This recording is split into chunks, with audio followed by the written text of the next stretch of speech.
Welcome to Daily Flip, episode 62.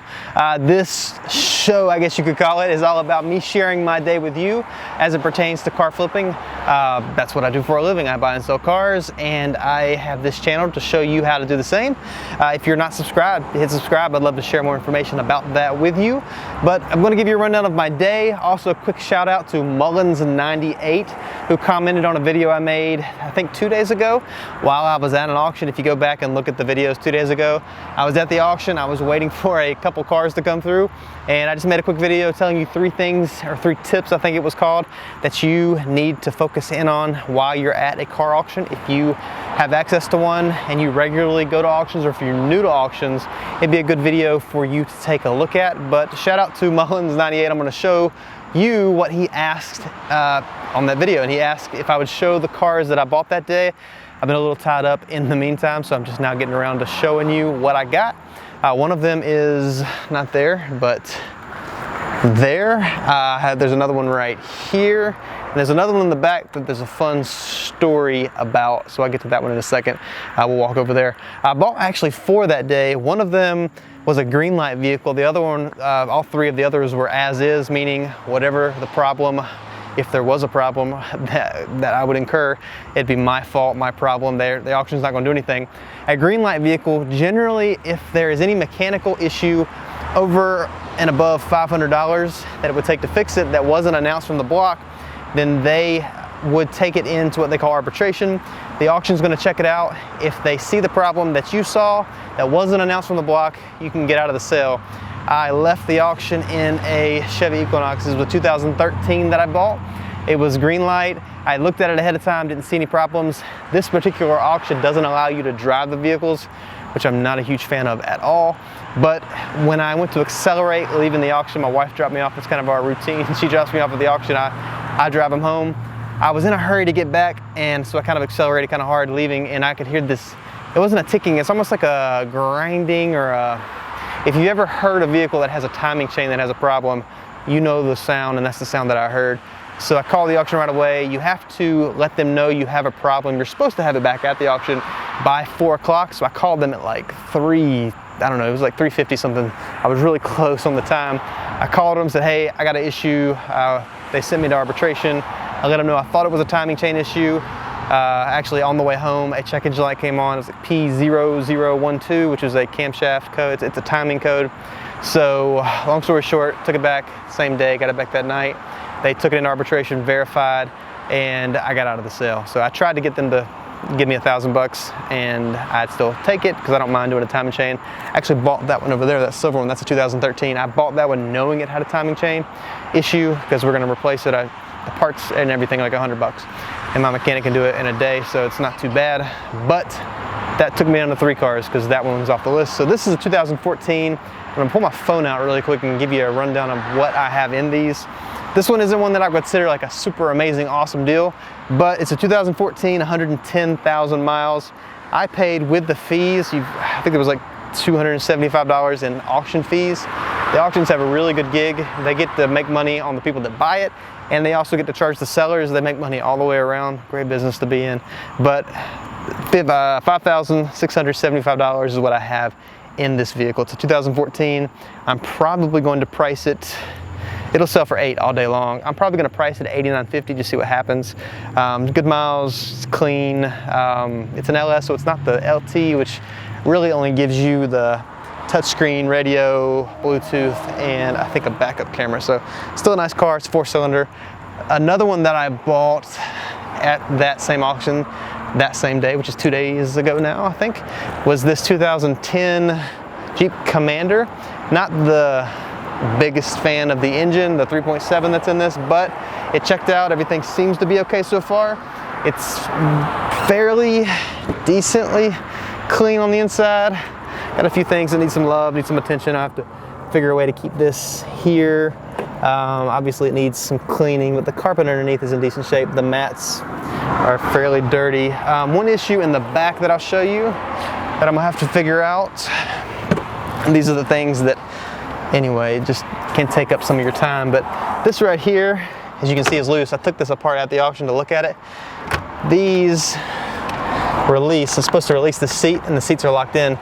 So the mechanism somewhere behind this plastic and where this connects is not pulling the cable. You can manually pull the cable and let the seat down. So that's something I'm either gonna figure out how to fix this one, or I'm gonna go to the junkyard and just rip this whole assembly out and be done with it. So I need one for both sides. Somebody's kids probably, who knows, pushed it too hard or broke the plastic.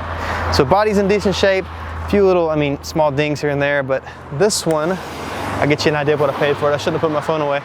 I have a grand total of $3,235 in this one. 2010 with 152,000 miles. When you're at the auction, these are the stickers that you see as they come through. I look at them ahead of time. That's part of the video about how I proceed going to an auction that you could check out in that video. Should be one video back from this one if you're looking on the queue. So that's that one. I'm probably gonna price this just for fun. I may price it at $69.50 to see what happens. That's a $5,900, I don't know, that's a $6,000 vehicle all day long. $5,500, no problem. That's that. Let's see what else we've got in the bag. This is the one that has the story attached to it. So about a month, 2 months ago, I'm at the auction. I have inside the shop here a 2009 2009 Ford Escape, same body style as this right here. I needed a rear hatch, a front bumper, and a rear bumper. Bumpers are a little more expensive for these, a lot of Fords, but for these, because they're patented, they actually, if you look on the front here, try to walk through my weeds here, we're doing some landscaping. They put their Ford stuff, so it says Escape there. The aftermarket bumper, if you buy the one that is patented, has that. So I bought one that didn't have that, so it's a little cheaper. But I bought this Ford Escape at the auction for $800 to use for parts for my 2009. The one that I happened to pick up was a hybrid. Long story short, we've got a trick to fix them just like that. I took a gamble on this one. What the issue ended up being, there is a, let me see if it's still unlocked and I'll show you. Nice trick to have in your back pocket if you're dealing with someone that has a hybrid that's selling it cheap because they think it's disabled. When I went to pick up this vehicle, you get in it, and this is extreme. This is one of the dirtier cars I think I've ever had.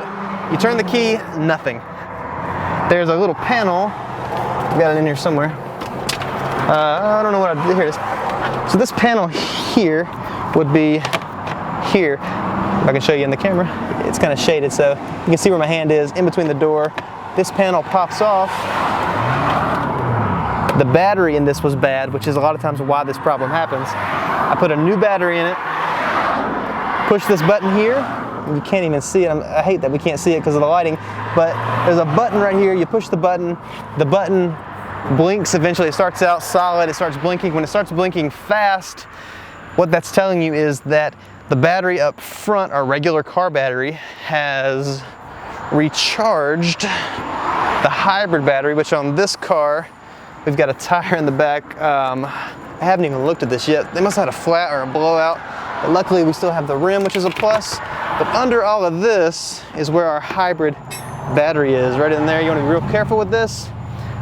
But I went to the auction, I drove in the disabled vehicle lot, I took a battery, I hooked it up, I pushed the button, my wife and I went and got lunch, we came back, I started it up, and I drove it away.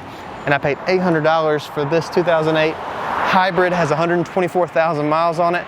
I just sold one last week with 179,000 miles. That's the one that I bought a couple months ago that I paid $800 for. So this one all day long, $5,000, maybe more. So that's a nice $4,000 profit, which is a lot of fun to do, especially when you drive out of the disabled vehicle lot. And so the guy actually that runs the lot, he was over there watching me tinker.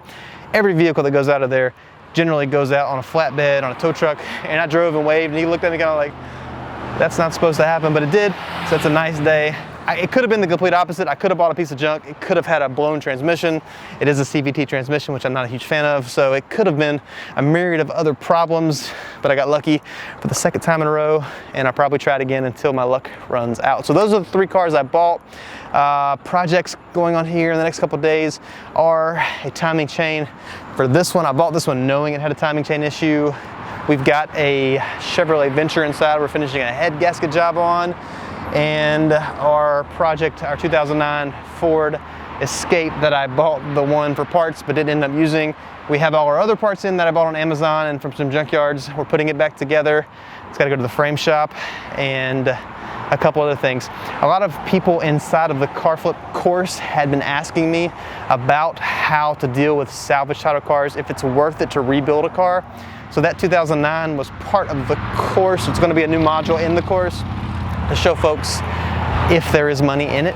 And the short answer is yes, there is, but there also is a lot of leg work that goes into it. And you also need to know the right people if you're dealing with salvage cars or if you're rebuilding them. If you can do the work yourself, if you can paint, if you can do body work, that's amazing. I can't. I don't paint. I don't do body work other than mounting, you know, taking off bumpers, that kind of stuff. So we bought the bumpers, we bought the hatch. I got to have the frame pulled. It needed a transfer case.